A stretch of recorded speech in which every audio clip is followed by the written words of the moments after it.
ఆ నియోజకవర్గ వైసీపీలో పరిస్థితులు ఎప్పుడూ అయోమయంగానే కనిపిస్తాయి. పార్టీ ఇన్ఛార్జ్గా ఎవరిని నియమిస్తారో, అసలు ఎన్నికల్లో ఎవరు పోటీ చేస్తారో చివరి నిమిషం వరకు సొంత పార్టీ వర్గానికే అంతుపట్టదు. అందుకే ఇప్పటి వరకు వైసీపీ అక్కడ బోని కొట్టలేకపోయింది. ప్రస్తుతం ఇన్ఛార్జ్గా ఉన్న నేత కూడా ఇదే విషయంలో డైలమాలో ఉన్నారట. పదవి ఉంటుందో లేదో ఆయనకు అర్థం కావడం లేదని, మరో నాయకుడికి పగ్గాలు అప్పగిస్తారని విస్తృత ప్రచారం జరుగుతోందని అయోమయంలో ఉన్నారట. ఇంతకీ ఆ నియోజకవర్గం ఏది? ఎందుకని వైసీపీకి అక్కడ సరైన నాయకుడు లేకుండా పోయాడు? బాపట్ల జిల్లాలోని పర్చూరు నియోజకవర్గంలో వైసీపీ పరిస్థితి అగమ్య గోచరంగా మారింది.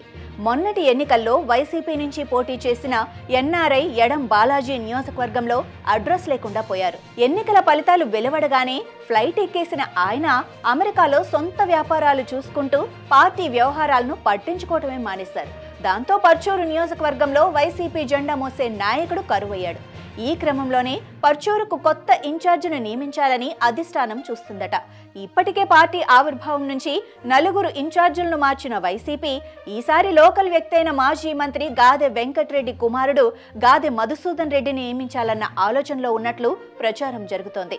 ఇటీవల పులివెందులకు వచ్చిన జగన్ ప్రస్తుత ఇన్ఛార్జిగా ఉన్న ఎడం బాలాజీతో మాట్లాడి కొత్త వారికి బాధ్యతలు అప్పగిస్తున్నట్లు సమాచారం ఇచ్చారట.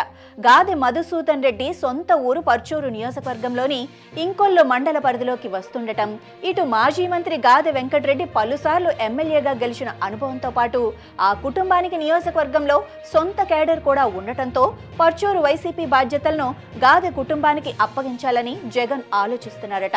వైసీపీ పార్టీ ఏర్పడినప్పటి నుంచి ఇంతవరకు పర్చూరు నియోజకవర్గంలో బోణి కొట్టకపోవడంతో వరుస ఓటములతో నియోజకవర్గంలో వైసీపీ బలహీనంగా మారిపోయిందని, పర్చూరు నియోజకవర్గంలో ఇప్పటి వరకు జరిగిన ఎన్నికల్లో టీడీపీ 7 సార్లు విజయం సాధించగా కాంగ్రెస్ 4 సార్లు విజయం సాధించింది. వైసీపీ ఆవిర్భావం తర్వాత నుంచి ఇప్పటి వరకు నియోజకవర్గంలో టీడీపీ జెండానే ఎగురుతోంది. నియోజకవర్గంలో వరుసగా 3 సార్లు పోటీ చేసిన వైసీపీ ప్రతిసారి ప్రయోగాలతో కొత్త వారిని బరిలోకి దింపినా విజయం సాధించలేకపోయింది.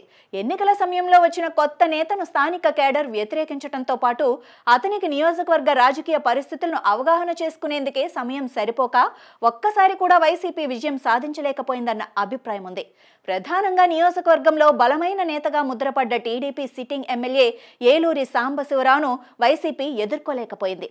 దీంతో 2014 ఎన్నికల నుంచి ఇప్పటిదాకా హ్యాట్రిక్ విజయాలతో పర్చూరులో తిరుగులేని నేతగా ఏలూరి సాంబశివరావు ఎదిగారు. మొత్తానికి భారీ ఓటమి అనంతరం పార్టీకి రిపేర్లు చేసుకునే పనిలో వైసీపీ పడింది.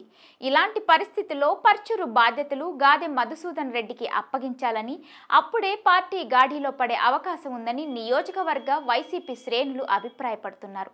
ఎన్నికల ముందు ఎవరో ఒకరు బయట నుంచి రావడం, ఓడిపోగానే కనపడకుండా పోతుండటంతో కార్యకర్తల్లో నైరాస్యం నెలకొంటోంది. ఈసారైనా లోకల్ నేతలకు పగ్గాలు దక్కుతాయా? ఇదే జరిగితే వైసీపీ ఎంత మేరకు ప్రభావం చూపించగలుగుతుందో భవిష్యత్తే నిర్ణయించాలి.